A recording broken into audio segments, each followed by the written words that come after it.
Kisah Para Rasul pasal 25 ayat 8-11. Sebaliknya Paulus membela diri, katanya, "Aku sedikit pun tidak bersalah baik terhadap hukum Taurat orang Yahudi maupun terhadap bait Allah atau terhadap Kaisar." Tetapi Festus yang hendak mengambil hati orang Yahudi menjawab Paulus, katanya, "Apakah engkau bersedia pergi ke Yerusalem supaya engkau dihakimi di sana di hadapanku tentang perkara ini?" Tetapi kata Paulus, "Aku sedang berdiri di sini di hadapan pengadilan Kaisar, dan disinilah aku harus dihakimi. Seperti engkau sendiri tahu benar-benar, sedikit pun aku tidak berbuat salah terhadap orang Yahudi. Jadi, jika aku benar-benar bersalah dan berbuat sesuatu kejahatan yang setimpal dengan hukuman mati, aku rela mati. Tetapi jika apa yang mereka tuduhkan itu terhadap aku ternyata tidak benar, tidak ada seorang pun yang berhak menyerahkan aku sebagai suatu anugerah kepada mereka. Aku naik banding kepada Kaisar." Berani karena kebenaran. Saudara-saudara, dalam pasal 25 ayat 7, orang Yahudi hadir dalam sidang. Mereka berdiri mengelilingi Paulus dan mengemukakan banyak tuduhan yang memberatkan. Namun tak satu pun dapat mereka buktikan.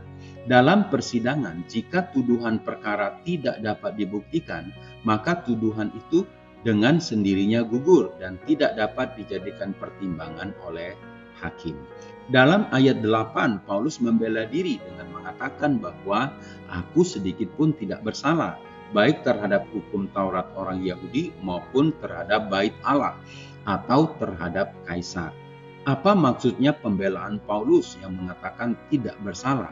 Artinya Paulus tidak melakukan penghujatan terhadap hukum Yahudi, tidak melakukan penghujatan terhadap bait suci.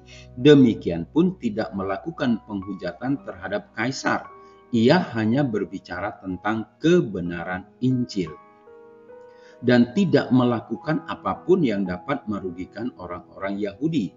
Sehingga pernyataan yang berani dalam ayat 11, "Jika aku benar-benar bersalah dan berbuat suatu kejahatan yang setimpal dengan hukuman mati, aku rela mati." Yang dimaksud berani karena kebenaran adalah Paulus setia memberitakan Injil. Injil yang dimaksudkan adalah Evangelion, berarti kabar baik atau pemberitaan tentang penyelamatan Allah di dalam Yesus Kristus. Karena Injil inilah Paulus rela dipenjara dan menderita. Saudara-saudara, banyak yang membutuhkan Injil. Oleh sebab itu, kita sebagai orang percaya harus mengambil tugas ini. Beritakan firman, siap sedialah, baik atau tidak baik waktunya. Nyatakanlah apa yang salah. Tegurlah dan nasihatilah dengan segala kesabaran dan pengajaran. HOR Ministry.